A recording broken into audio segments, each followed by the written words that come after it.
Good morning, greetings, salutations, and welcome to the Militant Negro YouTube channel. My name is JB, and I am what's known as a Militant Negro. And this video is going to be about a plethora of issues. So I'm going to call it a potpourri video voice message. Now let's start with the First Lady wannabe, Melania Trump. I hope I'm pronouncing her name right, but I really don't care. Melania Trump is the wife of Donald Trump. And it was revealed today that when she first arrived in the good old US of A, she came here to be a model from whatever country she came from and did not have a work visa. In other words, she was an immigrant who entered the United States of America illegally and worked illegally. Now, does that surprise anyone? Not really, because her husband, Donald Trump, who is against immigration and wants to put walls and borders and fences and all that crap separating Mexico from the U.S., employs undocumented illegal immigrants in his hotels, at cutting his lawn, changing the sheets in his house. So it's not surprising that he married a woman who was here working illegally the first part of her life here in America. That surprise anybody? No, doesn't surprise me. I'll get back to Donald Trump later. Next on my list of issues in this potpourri is Walter Scott trial, which has started. And guess what, folks? Surprise, surprise, there are 11 Caucasian jurors on the jury of this trial. 11 out of 12.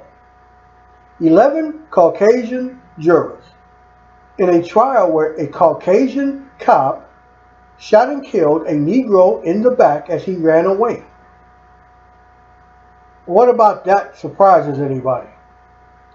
This white guy, this racist cop who shot Mr. Walter Scott in his back as he ran away, is going to get off scot-free. He's going to walk. He's going to be acquitted. He's going to be found not guilty. Because you can't put 11 Caucasians on a trial where a Caucasian police officer shot and killed, executed, murdered a Negro and expect a guilty verdict. Can't do that. Not going to happen. Is anybody surprised? No. Okay. Let's move on to the election. It's Tuesday, November 8th, the election for President of the United States of America and a Vice President who I always call Mr. or Mrs. Invisible.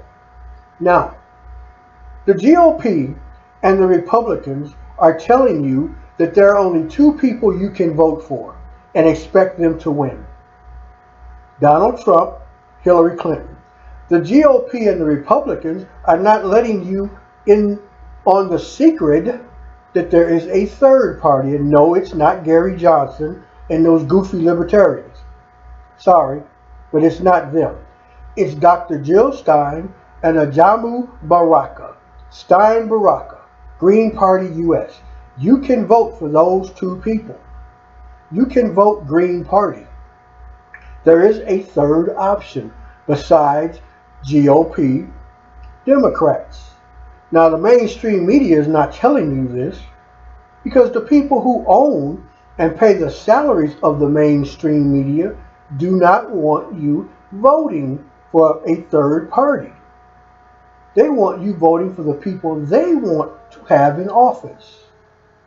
Stein Baraka don't dance on puppet strings, okay? They're independent of the GOP and the Democratic funding.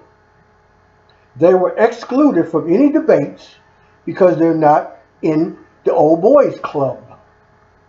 Democracy was shredded to bits and pieces during this 2016 election cycle.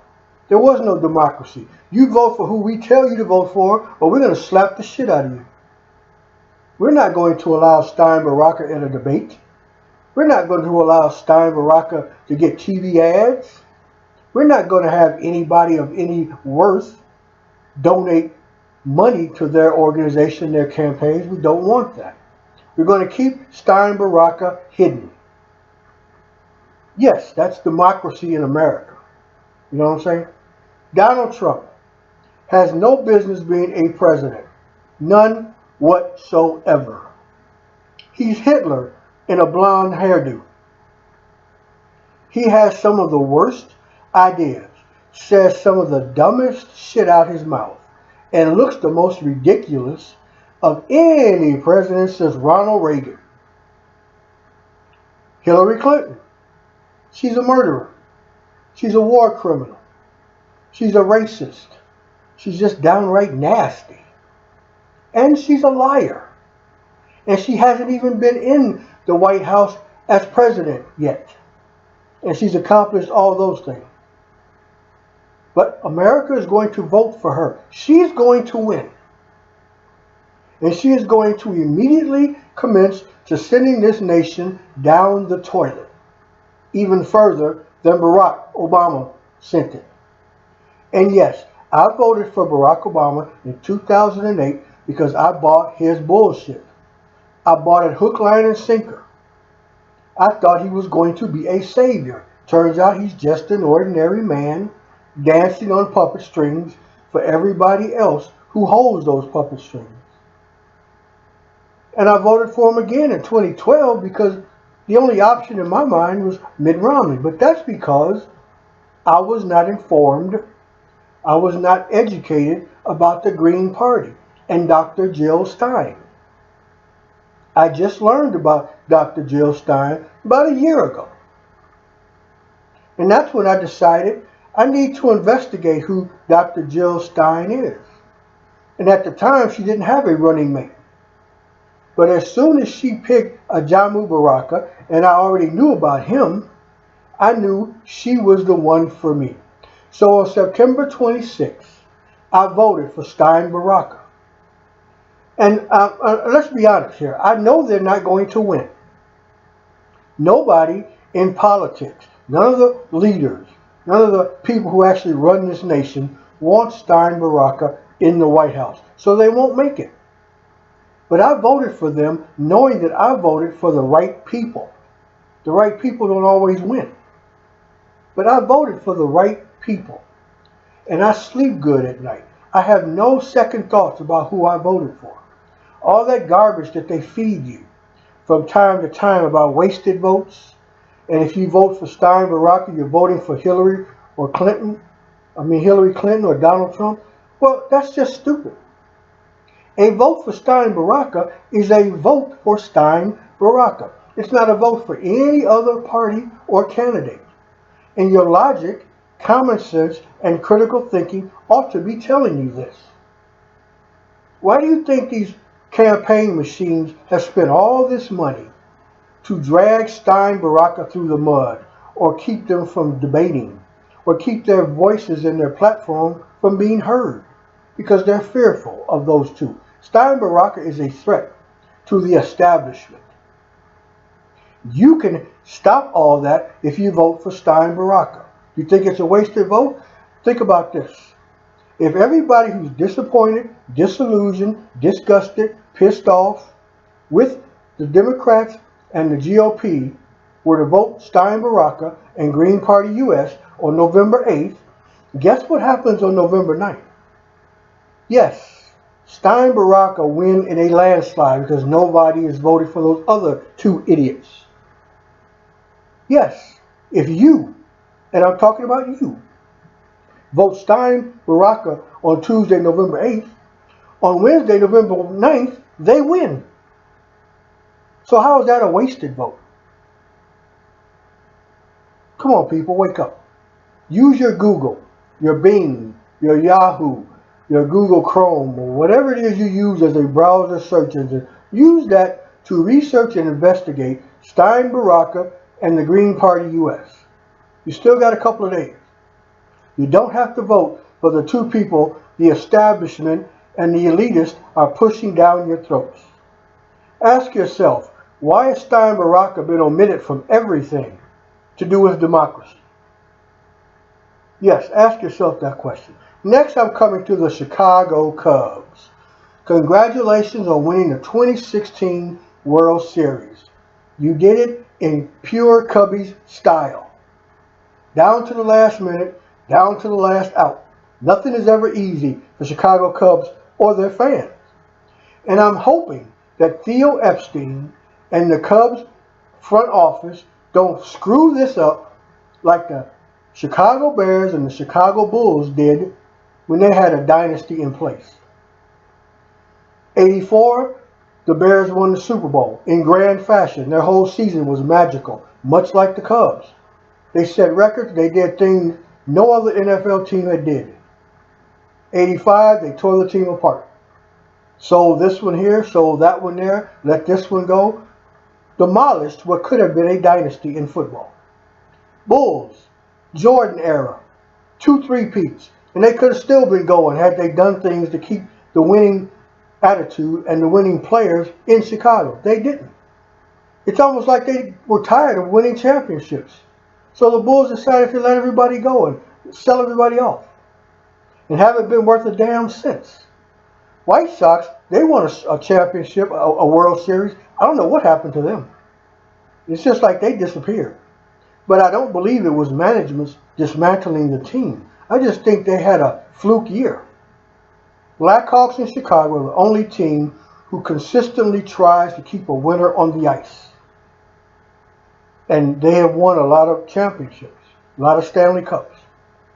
So let's hope the Chicago White Sox can do what they need to do to keep their players and their attitude in place for the next couple of years, at least. At least. Now, let's get back to this election. I don't want to beat a dead horse, but I'm going to beat a dead horse. Get out and vote. Vote Tuesday, November 8th. Vote. You may not like your choices because you may not know about Stein, Baraka, but you can change that if you just use your computer for something other than porn and shopping online. Research Stein, Baraka, Green Party US, and I'm done with that. Now, I'm going to move on to something that is a passion of mine, diabetes.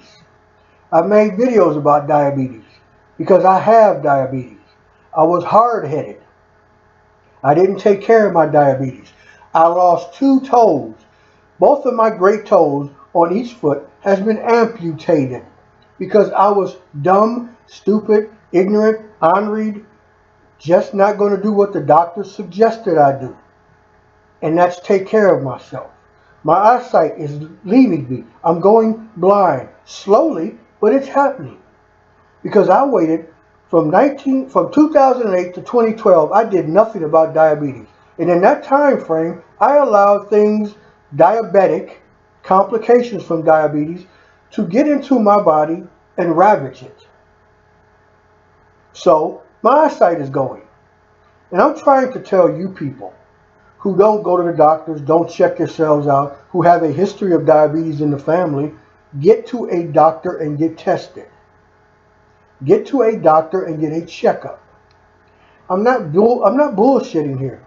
I'm not trying to make you do something you don't want to do, even if you don't want to do it. It's something you need to do if you want to live a happy, productive life and not have parts of you amputated, not have your vision start to fade. I mean, who wants to be around without vision? 56 years I've had great eyesight. Now as I'm 57, I don't have eyesight worth a damn on some days. And it's my fault. Nobody's fault but mine. So I'm trying to tell you, get to a doctor, have them test you specifically for diabetes, and deal with the results of that test. Don't hide your head in the sand.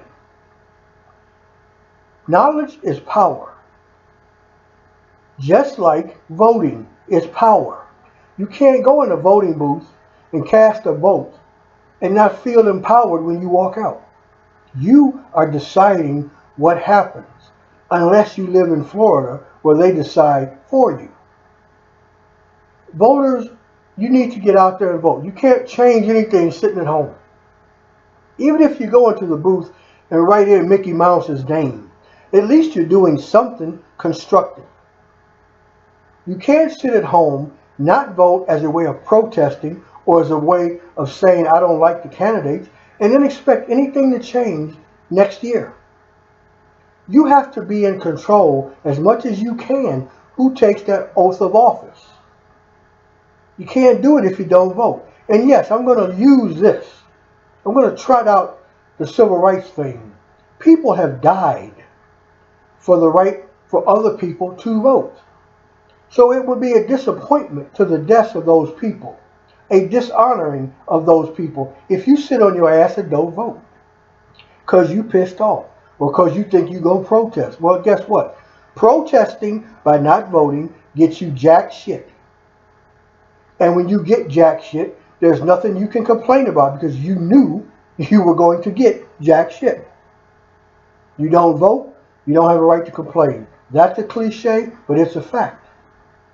It's like if your refrigerator is empty and you don't go to the grocery store, how can you bitch that the food is gone?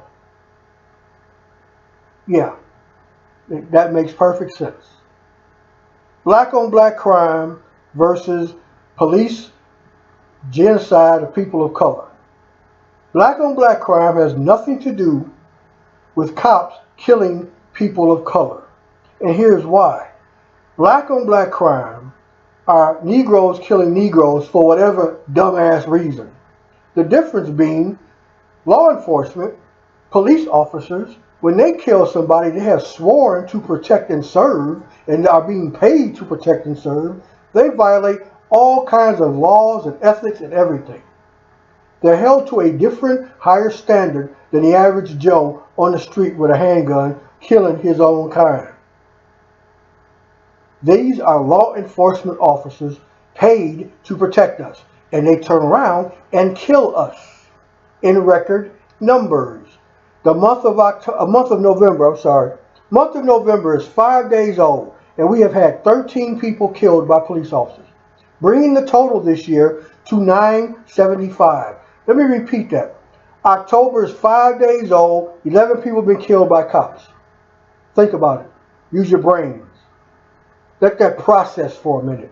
5 fucking days in the month of November, 11 people have been killed this month. What do you think that's going to turn into by the 30th? I just don't know what to say other than this has to change. These numbers are ridiculous. Nobody's being punished for killing unarmed people. Even if you got a knife or a gun, there are ways to subdue you without blowing your chest open. I'm done. Thank you for visiting. Have a great November. Stay safe. Be well. Namaste.